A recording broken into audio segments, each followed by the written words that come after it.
की बात थी। हम लोग इस साल भी स्थापना दिवस अपने पार्टी का मना रहे हैं पूरे धूमधाम से। और हमारे माननीय हम लोग के गार्जियन श्री पशुपति कुमार पारस जी, सब केंद्रीय मंत्री, हम लोग के राष्ट्रीय अध्यक्ष, वो पूरे दिल से मनाते हैं। भाई की सच्ची श्रद्धांजलि और उसके साथ अपने पार्टी का भी स्थापना दिवस से लेके सब जो है दिल से वो करते हैं। और जिसका उनको मिलता भी है, पूरे लोग बिहार से आते हैं। अगले साल भी 50,000 लोग कम से कम आए थे। इस साल भी पूरी भीड़ रहेगी, सब जगह से लोग आते हैं, सब में जज्बा है। कहाँ पर उसका हम लोग का भी इस बार हम लोग का रविंद्र भवन में है, वही हम लोग स्थापना दिवस मना रहे हैं।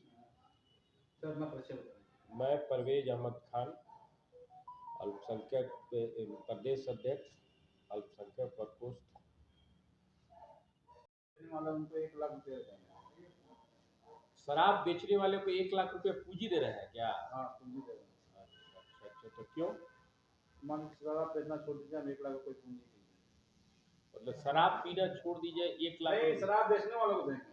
मतलब जो नहीं क्या कहा जाता है, जो बेचना छोड़ देगा तो रोजगार देंगे, उससे बेहतर ना है। सर वहाँ का जो बेचने, जो पीने वाला वो नहीं पकड़ना है, जो बेचने वाला नहीं पकड़ना, जो दारू का आती है उसको पकड़ना है, और जो बेचते हैं उसको 1 लाख रुपया। अच्छा, तो रोजगार रहेगा तो न। आज रोजगार नहीं है तब न, मान लिया जो है वो तो पार्ट ऑफ हिस्सा है नीतीश जी। दारू बेचने वाले ना पार्ट ऑफ हिस्सा। आपको शुरुआत में याद होगा कि नीतीश जी गांव गांव दारू बेचवाए, गांव गांव दारू बेचवाए, उससे उन्होंने पैसा अच्छा उपार्जन कर दिया। और उपार्जन करके जो भी विकास और जो भी व्यवस्था उन्होंने किया, मात्र पीएम बनने के लिए, मात्र पीएम की कुर्सी के लिए उन्होंने बिहार में क्या कहा जाता है, एक किया कि हम दारू बंदी कर देंगे तो मेरा पूरे देश में नाम हो जाएगा और सब लोग आकर्षित होंगे। जबकि उससे ज्यादा दारू बिक रहा है, उससे ज्यादा आज के दारू बिक रहा है। और एक तरफ उन्होंने कह दिया कि पीएम मटेरियल के लिए वो दारूबंदी कर दिए, और दूसरी तरफ उन्होंने कर क्या दिया है, उसके माध्यम से सारे माफिया लोग से और प्रशासन के माध्यम से टोटल एक अकूत संपत्ति अर्जित कर रहे हैं अपने पार्टी में कि हम अपने पार्टी को पूरे देश में लड़ाए और पीएम की कुर्सी ले। तो देश को तो देश के जो बिहार है, मतलब बिहारी बेचारे को उन्होंने तो पूरी तरह तस्त कर। दारू नहीं है, अच्छे अच्छे लोग को रोजगार नहीं है, नौकरी नहीं है, नौकरी का छलावा है, और जो भी है उन्होंने दारूबंदी किया। एक बार आपने तो दारू पूरा बिकवा दिया, लोग ड्रग की तरह दारू पिए। और आज के डेट में क्या हो रहा है, कहते थे कि हाँ गरीब गुरुआ नहीं पिएगा, आज 100 का दारू 400-500 में, वो अपने बच्चे को क्या लेके जाएगा, जो भी है। उसके बाद नकली दारू, जिससे आए दिन ये घटना हो रहा है। और सारे इसकी जो भी पदाधिकारी है पुलिस, बिहार में दारू बंद है और दारू बेचा रहा है, तो दारू बंदी किए हैं, दारू बिहार में कहाँ से आ रहा है? और बताइए ना, सब अभी सरकार ना ही है, सारे तरफ कहते हैं कि जिसके यहाँ दारू पकड़ाएगा तो उसको केस मुकदमा होगा।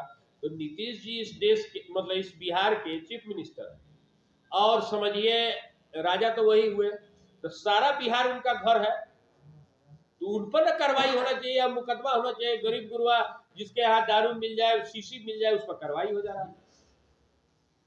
शीशा के बारे में बोलते हैं, बहुत जगह देखा जाए सरकारी स्कूल के बच्चे लोग वहाँ पर 2 मास्टर है, पढ़ाई नहीं होती, त्रास करते हैं। शिक्षा के भी है, तो आप आप मुखिया वाला तो बिना इसमें बिना डिग्री का आपने बहाली कर दिया। एक तो नीचे से शिक्षा तंत्र समाप्त हो गया। आखिर लोग शिक्षित नहीं होंगे तो समझेंगे कैसे कि नीतीश जी क्या कर रहे हैं। नीतीश जी क्या कर रहे हैं, ये लोग जब शिक्षित नहीं होंगे तो नहीं समझेंगे। तो शिक्षा को तो त्रस्त कर रहे हैं, और शिक्षा माफिया कर दिए, दारू माफिया, शिक्षा माफिया। आज के गरीब गुरुआ का जो है ऐसा स्थिति हो जाएगा कि लोग पढ़ाना मुश्किल है, पैसे लोग के पास नहीं है, बेकारी है। पटने में अभी कोविड में जितना आप देखिए, वकील कितने लोग वकालत छोड़ के घर चले गए, उनका बाल बच्चा नहीं पढ़ पा रहा है। यहाँ की स्थिति हो, कहाँ भी आप जो है शिक्षा माफिया को फिक्स नहीं दे पाए। आप अपने जो है, आप पहले होता था, हम लोग जब पढ़ते थे तो उस टाइम में यूपीएससी एग्जाम होता था। यूपीएससी एग्जाम होता था, उसके बाद टीचर हाई स्कूल के आते थे, जो भी हो, तो आते थे यूपीएससी के माध्यम से, तो अच्छी शिक्षा देते थे, तो लोग उसी से तो पढ़ के निकलते थे, कोई डीएम होते थे, कोई एसपी बनते थे, कुछ बनते थे। आप तो उस तंत्र को ही समाप्त कर दिए, उस तंत्र को ही समाप्त कर दिया। ना शिक्षा पर ध्यान है, आप बहाली नहीं कर रहे हैं। क्यों नहीं? आप यूपीएससी माध्यम से जितने हाई स्कूल है उसमें टीचर नहीं है, 2 से 3 टीचर। यही तो मतलब आज की 17 बरस 18 बरस तो हो गया नीतीश जी को। अब उनको है कि अब एक 8वां पास आदमी के जिम्मे, 8वां पास आदमी के जिम्मे बिहार देके वो पलायन के फेर में है।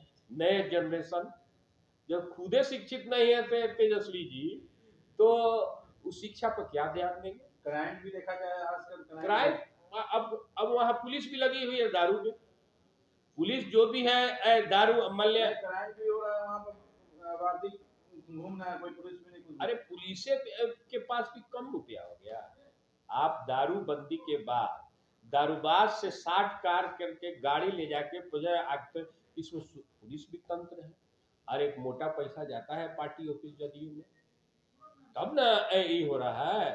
और आप धारा 353 का भी लीजिए। देखा जाए कुछ दिन पहले आरजेडी के बगल में बिहार पुलिस के आदमी दारू पिए तो उनको वहां पर कबरसुल पुलिस पकड़ के ले गए। तो बिहार पुलिस के आदमी आरजेडी के पास दारू तो बोला है मेरा राज है, कोई नहीं कुछ पकड़ेगा। RJD Bihar police RJD office के पास। हाँ, बिहार पुलिस के। अरे भाई, तू इज्जत बचाया गया है ना। दारू पीने के बाद आउट हो रहा था, वहां गाली गलौज कर रहा था, तो मजबूरी उसे जनता को दिखाने के लिए वहां एकदम पॉश एरिया, सब तरह के लोग आते जाते हैं, तो दिखावे के लिए उसको जेल भेज दिया गया। आउट ऑफ कंट्रोल होने के बाद जेल चला गया, ओवर ड्रिंक के बाद। अब समझिए, आरजेडी कार्यालय के बाद जो दारूबाज सिपाही है, तो इसका मतलब आरजेडी ऑफिस में था दारू, कहाँ था? आरजेडी ऑफिस में सुविधा से मिल गया कि आउट ऑफ कंट्रोल हो गया। लोग देखा कि हाँ, कि देखा इन लोग को भी मजबूरी है कि भाई जेल भेज देना जरूरी है, नहीं तो अपना इज्जत प्रतिष्ठा बचाने के लिए कि हम दारूबंदी के साथ नीतीश जी है नहीं। देखा जाए तेजस्वी जी स्वास्थ्य विभाग में बहुत ध्यान, जितने डॉक्टर का लिस्ट निकाले हैं, जो नहीं काम को उनको लिस्ट निकाला है।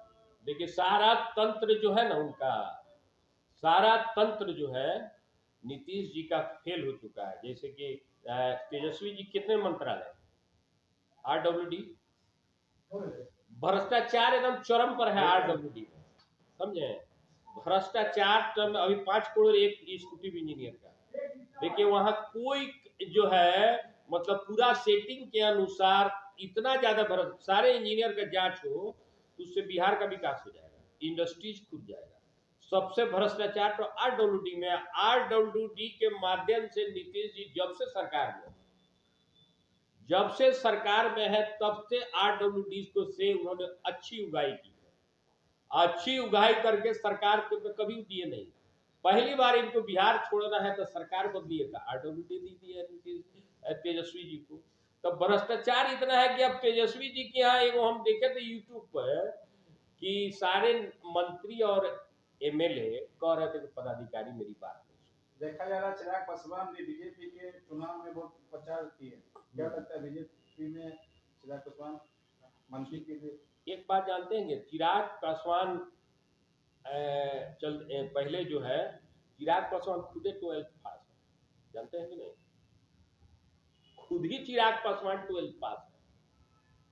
उनकी शिक्षा दीक्षा तेजस्वी एक दूसरे के पूरक है।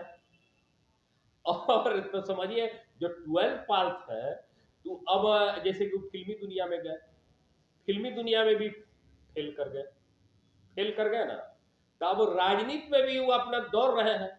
अब जितने लोग हैं दौड़ रहे हैं, फिर उसमें भी फेल करेंगे। 24 में चुनाव हार जाएंगे, फेल कर जाएंगे। चाचा आज नेता बने तो चाचा का ही देन। चिराग पासवान नेता बने तो हमारे चचा का ही ले, उनके पिताजी तो टोटल जिम्मे बिहार में हमारे राष्ट्रीय अध्यक्ष का ही था, उन्हीं से सब कुछ होता था। क्या आप लोग जान रहे हैं कि मतलब जो भी है हम लोग के स्वर्गीय रामविलास जी टोटल जिम्मे और जिम्मेवारी पशुपति जी को दिए हुए थे, और नेता कैसे बनना है उसमें बहुत बड़ा योगदान है चिराग जी को बनाने में पशुपति जी का बहुत बड़ा योगदान है।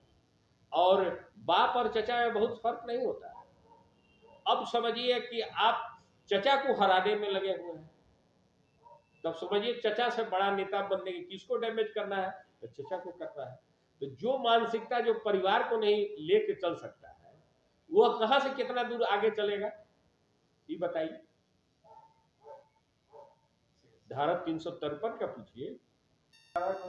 धारा 353 के लिए तो सब पार्टी को आंदोलन करना।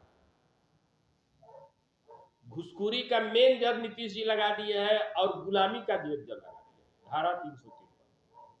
धारा 353 जो है मेन गुलामी का ही कर दिए हैं कि भाई आप जाइएगा, आपका काम नहीं होगा, मजबूरी में आप पदाधिकारी को दलाल के माध्यम से रुपया दीजिएगा, मुंह मांगा दीजिएगा, तो आप तो गुलाम तो हो ही गए हैं ना, गुलाम कर रहे हैं, इसके लिए आंदोलन होगा। और कुछ भी आप नहीं कीजिए, आप कुछ बोले नहीं बोले आपको नॉन अवेलेबल धारा 353 लगा के भेज दिया जाए।